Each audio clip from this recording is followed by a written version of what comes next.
Jane Austen. Pride and Prejudice. Chapter 57. The discomposure of spirits which this extraordinary visit threw Elizabeth into could not be easily overcome, nor could she, for many hours, learn to think of it less than incessantly. Lady Catherine, it appeared, had actually taken the trouble of this journey from Rosings for the sole purpose of breaking off her supposed engagement with Mr. Darcy. It was a rational scheme, to be sure. But from what the report of their engagement could originate, Elizabeth was at a loss to imagine, till she recollected that his being the intimate friend of Bingley and her being the sister of Jane was enough at a time when the expectation of one wedding made everybody eager for another.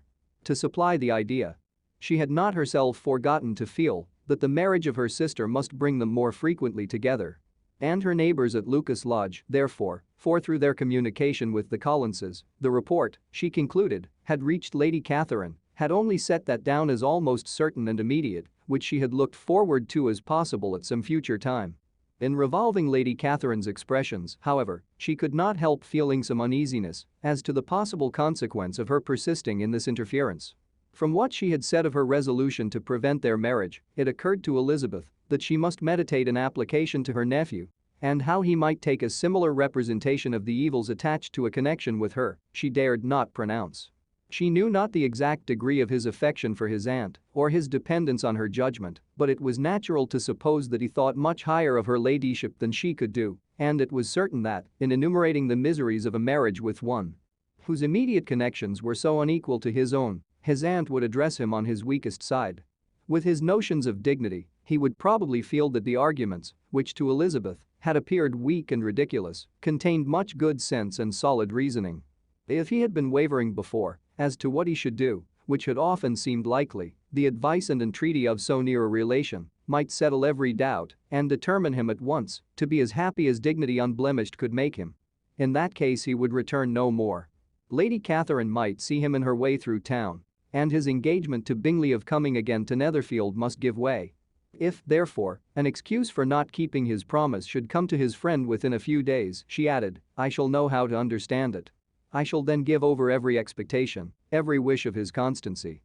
If he is satisfied with only regretting me, when he might have obtained my affections in hand, I shall soon cease to regret him at all. The surprise of the rest of the family, on hearing who their visitor had been, was very great, but they obligingly satisfied it with the same kind of supposition which had appeased Mrs. Bennet's curiosity, and Elizabeth was spared from much teasing on the subject.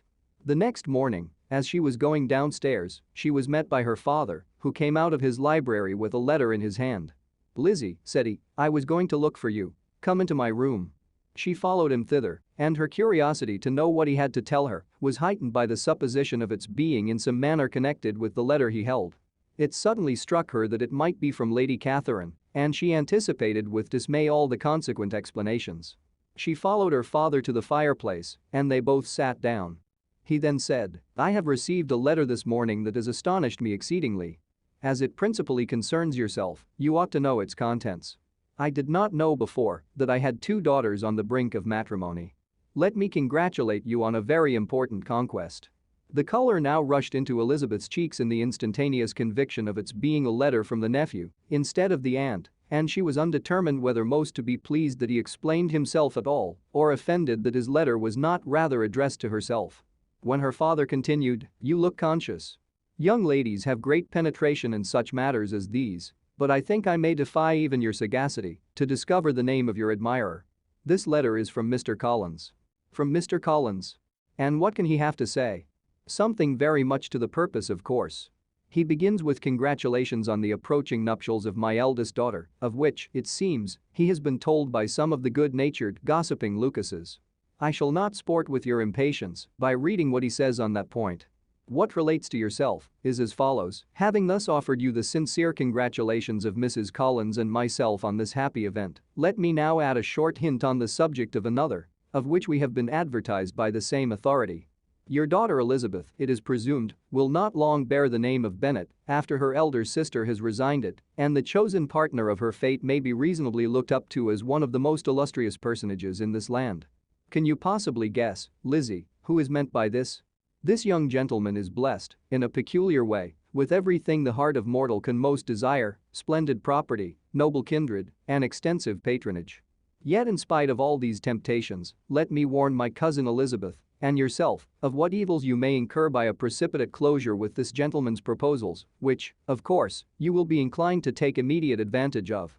Have you any idea, Lizzie, who this gentleman is? But now it comes out, my motive for cautioning you is as follows. We have reason to imagine that his aunt, Lady Catherine de Bourgh, does not look on the match with a friendly eye. Mr. Darcy, you see, is the man. Now, Lizzie, I think I have surprised you. Could he, or the Lucases, have pitched on any man within the circle of our acquaintance, whose name would have given the lie more effectually to what they related? Mr. Darcy, who never looks at any woman but to see a blemish, and who probably never looked at you in his life. It is admirable. Elizabeth tried to join in her father's pleasantry, but could only force one most reluctant smile. Never had his wit been directed in a manner so little agreeable to her. Are you not diverted? Oh. Yes. Pray read on.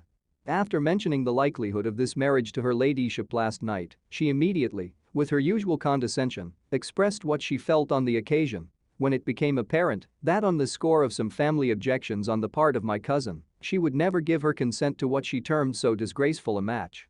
I thought it my duty to give the speediest intelligence of this to my cousin, that she and her noble admirer may be aware of what they are about and not run hastily into a marriage which has not been properly sanctioned.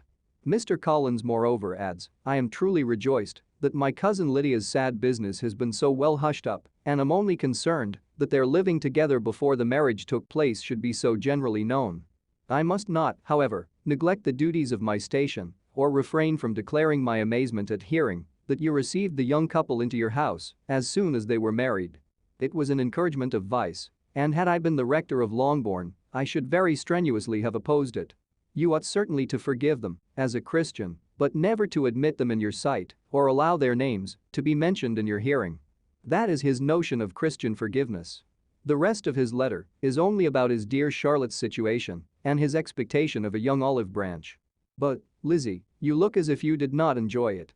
You are not going to be Miss Sish, I hope, and pretend to be affronted at an idle report.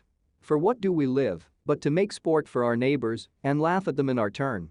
Oh, cried Elizabeth, I am excessively diverted. But it is so strange. Yes, that is what makes it amusing. Had they fixed on any other man it would have been nothing. But his perfect indifference and your pointed dislike make it so delightfully absurd. Much as I abominate writing, I would not give up Mr. Collins' correspondence for any consideration. Nay, when I read a letter of his, I cannot help giving him the preference even over Wickham, much as I value the impudence and hypocrisy of my son-in-law. And pray, Lizzie, what said Lady Catherine about this report? Did she call to refuse her consent? To this question his daughter replied only with a laugh, and as it had been asked without the least suspicion, she was not distressed by his repeating it. Elizabeth had never been more at a loss to make her feelings appear what they were not. It was necessary to laugh when she would rather have cried. Her father had most cruelly mortified her by what he said of Mr. Darcy's indifference, and she could do nothing but wonder at such a want of penetration or fear that perhaps, instead of his seeing too little, she might have fancied too much.